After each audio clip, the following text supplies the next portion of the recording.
की, उमापति महादेव की, बोलो जी भाई सब संतन की, सनातन हिंदू धर्म की, गोमाता की, भारत माता की, छत्रपति शिवाजी महाराज की, धर्मवीर छत्रपति संभाजी महाराज की।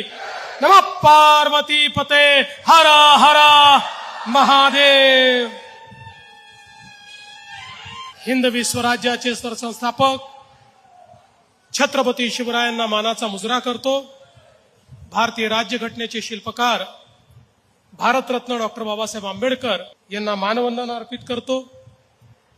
आज पिंपळेश्वर महादेव भक्त मंडळ यांच्या वतीनं आयोजित या कार्यक्रमामध्ये मंचावर उपस्थित असलेले भारतीय जनता पक्षाचे प्रदेश अध्यक्ष माननीय रवींद्र चव्हाणजी, राज्याचे उद्योग मंत्री उदय सामंतजी, लोकप्रिय खासदार श्रीकांत शिंदेजी, आमचे सहकारी आमदार किसन कथोरेजी, सुलभाताई गायकवाड, राजेशजी मोरे, कुमारजी ऐलानी, मंचावर उपस्थित माननीय जगन्नाथ पाटीलजी, कपिल पाटीलजी, नरेंद्र पवारजी, सुभाष भोईरजी, नंदू परबजी, राहुल दामलेजी, गोपाळ लांडगेजी, श्रीमती तेजश्री करंजुळे, जगन्नाथजी शिंदे, प्रमोदजी पाटील, मोहनजी पाटील, शशिकांतजी कांबळे, दीपेशजी म्हात्रे, वसंतजी पाटील, महेशजी पाटील, चेतन महाराज म्हात्रे, पंढरीनाथ पाटील, श्रीकृष्ण पांचाळ, अभिनव गोयल, मंचावरील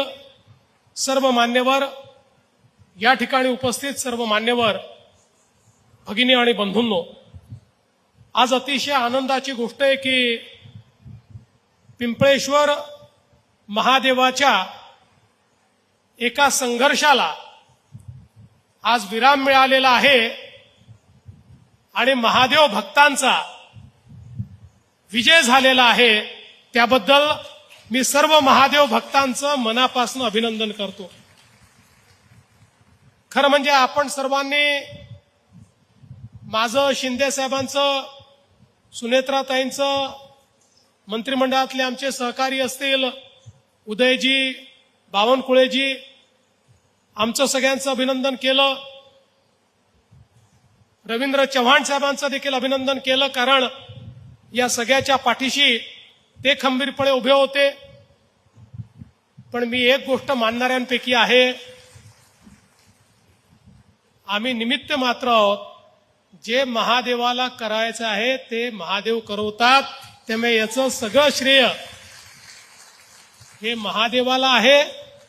आणि आमच्या सगळ्यांच्या वतीनं मी महादेवाचे आभार मानतो की हे पुण्यकर्म करण्याकरता श्री महादेवांनी आमची निवड केली आणि आमच्या मंत्रिमंडळाच्या माध्यमातून हे कार्य त्यांनी करवलं। खरं तर आत्ताच आपल्याला याचा संपूर्ण इतिहास हा रवींद्रजी चव्हाण साहेबांनी सांगितला आणि ज्या प्रकारे या सगळ्या भागामध्ये जागेचे वाढलेले भाव आणि मग त्या मोकळ्या जागांवर असलेली लोकांची नजर, अशातनं महादेवाच्या जागेवरही कब्जा करण्याचा प्रयत्न झाला। पण ज्या प्रकारचा संघर्ष या ठिकाणी आपण सर्वांनी केला, पोलीस आणि गुंड हे एकत्रित, म्हणजे काय कॉम्बिनेशन होतं बघा। पोलीसही जागा हडपायला आले आणि गुंडही जागा हडपायला आले, पण महादेवाचे भक्त सर्वांना पुरून उरले आणि तुम्ही ही जागा या ठिकाणी वाचवली।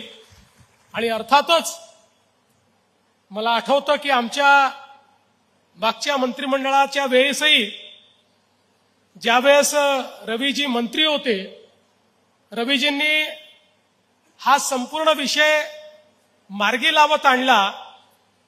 दुर्दैवाने मध्ये काही काळ सरकार नव्हतं, त्यामुळे विषय अडला।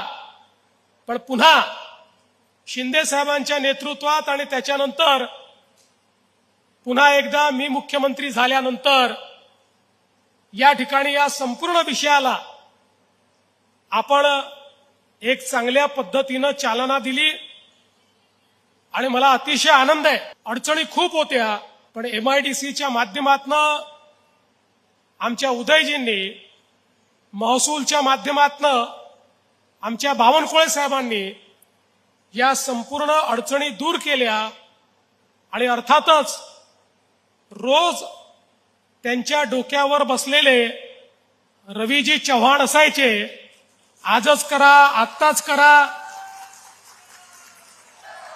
मी रवीजींना सांगितलं, म्हटलं रवीजी आता फाईल पूर्ण क्लिअर होऊन आली आहे, आता पुढच्या मंत्रिमंडळ बैठकीत आपण ती घेऊ.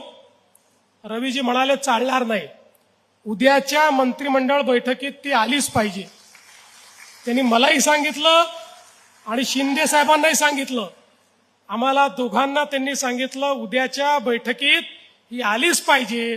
शेवटी शिंदे साहेबांनी आणि me out of the way जाऊन सगळ्यांच्या सह्या घेतल्या आणि मंत्रिमंडळामध्ये आमच्या सगळ्या सहकाऱ्यांनी त्याला मान्यता दिली.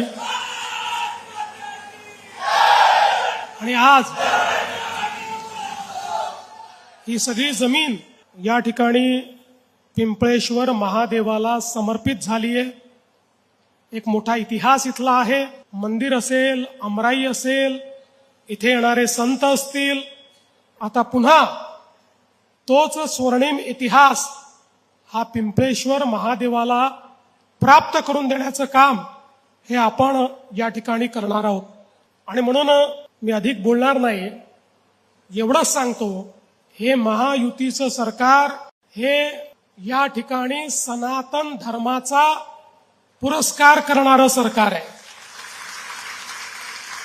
आम्ही कुठल्याच धर्माचा तिरस्कार करत नाही, पण जेव्हा जेव्हा सनातनवर संकट येईल त्या त्यावेळी पाठीशी भक्कमपणे उभं राहण्याचं काम हे सरकार निश्चितपणे करेल, हे आपल्याला सांगू इच्छितो. ज्या ज्या मागण्या खासदार साहेबांनी आणि रवीजींनी केल्या आहेत त्या सगळ्या मागण्या आम्ही पूर्ण करू, एवढाच विश्वास आपल्याला देतो. आणि आपण सत्कार केल्याबद्दल आपले आभार मानून माझे 2 शब्द संपवतो. धन्यवाद. जय हिंद, जय महाराष्ट्र.